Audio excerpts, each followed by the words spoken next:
So this is the memorable moment. I hope it's recording, but we're leaving.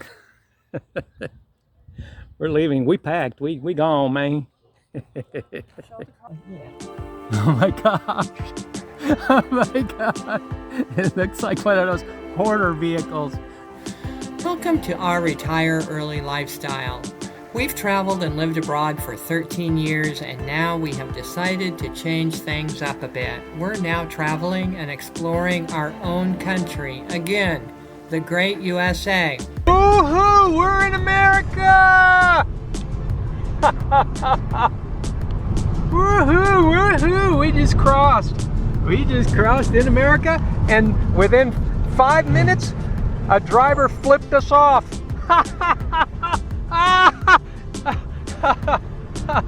Oh, that's so rich. Going downhill. Yeah, this is just crossed the California border. So this is the California mountains here, and we're headed towards Arizona. We started our journey crossing the border by car.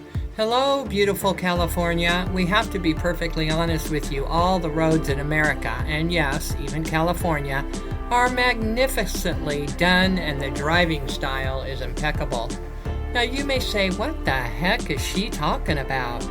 Well, go live in Ecuador, Panama, and Mexico for 13 years, and for 3 of those years, drive in Mexico, and you'll know exactly what we're talking about. And so yes, the roads are great so far, and the driving is great. And we say that with 10 exclamation points. Drivers actually stop at the stop signs and lights. Incredible. The first shocker was we felt safer driving a car in America than in Mexico.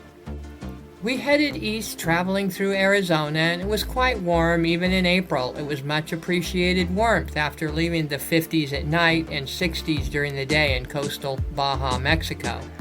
We thoroughly enjoyed the beautiful state of Arizona, so much to do and see. We stopped off somewhere outside of Sedona, Arizona, and had a picnic at a very nice rest area with a gorgeous lookout point with some of the most unusual rock formations. It was a sight for sore eyes. We should say fabulous scenery, absolutely gorgeous, as you can see from some of the photos. And this was a rest area with spotless bathrooms. By the way, our second shocker was the totally incredible service rest areas along the way. When you've been driving and sitting for several hours, the rest areas become a welcome sight. The bathrooms were spotless clean, and something we missed when living abroad is the toilet tissue covers to put on the toilet seats. The welcome change really made an impression on me with the clean running water, good water pressure, hand soap, good working hand dryer, and spotless toilets. I felt that I was traveling in luxury, well, at least in style. Let us remind you, if you are traveling in Latin America, the best you'll get is a grimy gas station, and it won't have seat covers, and you'll get lucky if it has soap and a hand dryer or paper towels. They usually do not have those things, and so we always carry our own tissues into the bathrooms in Latin America. This is the difference between developing and undeveloped country. However, how many years does a country remain undeveloped for? Indefinitely?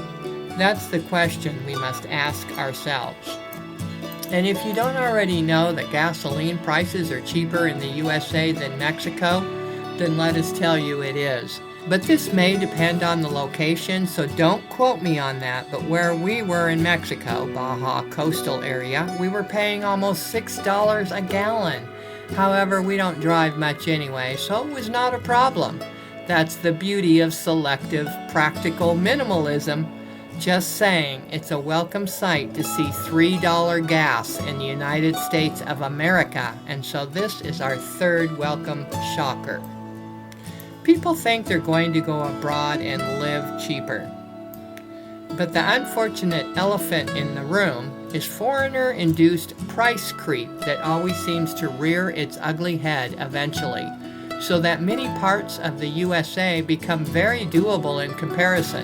That is our experience after 13 years living abroad. After 13 years of prices steadily creeping up and up in foreign enclaves, we're thumbing our noses at all the smoke-blowing vlogging shills that do nothing but get views and don't deliver the beef. It's kind of funny that, for example, you'd get better prices on gasoline here in America, but you also have better roads and more organized driving to boot. So back to the travels. The next day, with both of us driving, we made it to Texas and stayed in a lovely hotel with an indoor swimming pool and jacuzzi, free breakfast, and look at this room.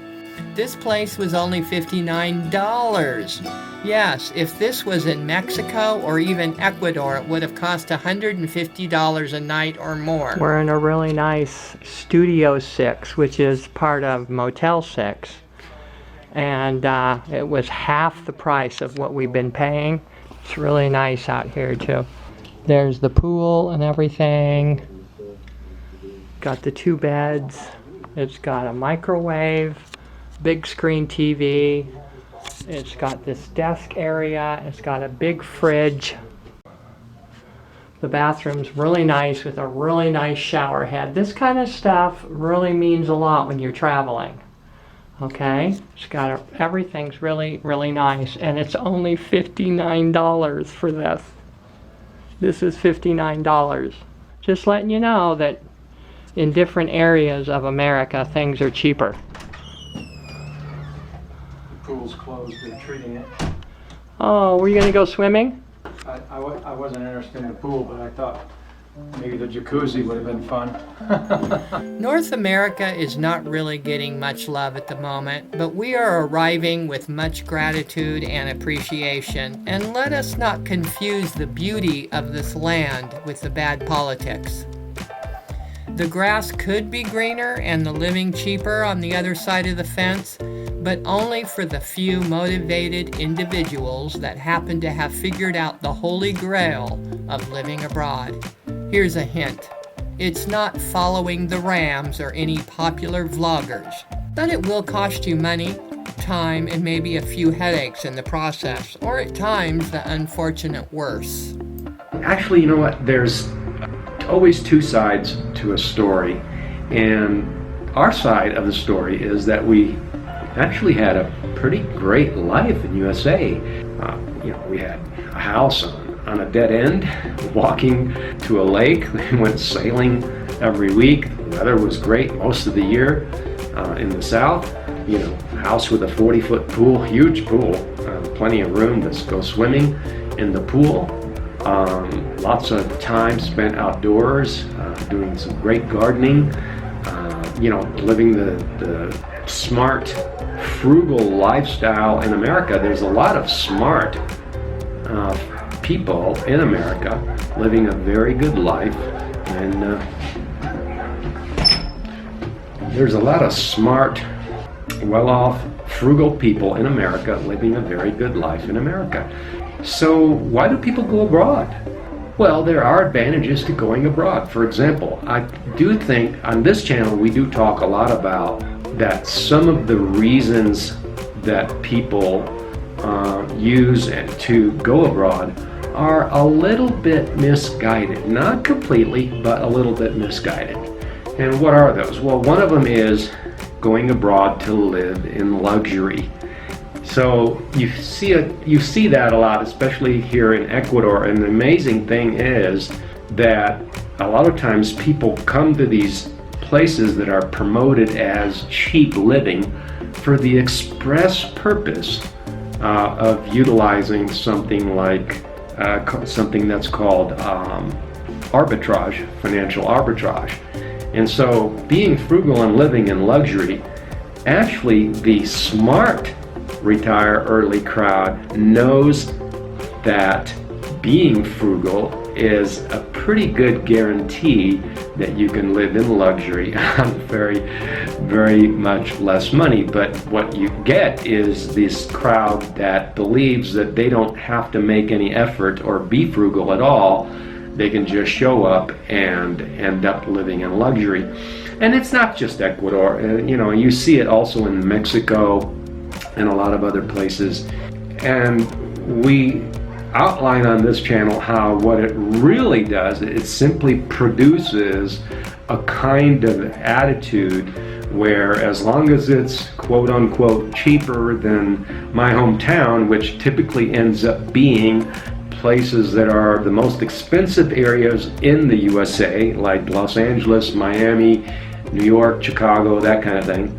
As long as it's cheaper than there, then hey, you know, it's okay to pay the price, which is typically multiples of what the local going rate actually is. And all it does is, the thing is that in America, it's easy to get, you have a lot of this going on in America too. I mean, you have what they used to refer to as equity retirees, where people say, you know, in LA sell their $1 million home and they move to Tennessee and buy 4 houses, you know, for the same price.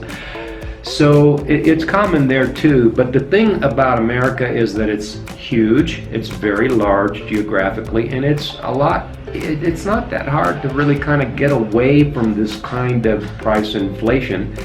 And so, but in countries like Ecuador, not as much in Mexico because it's bigger, but it still does happen on a regional basis even in Mexico.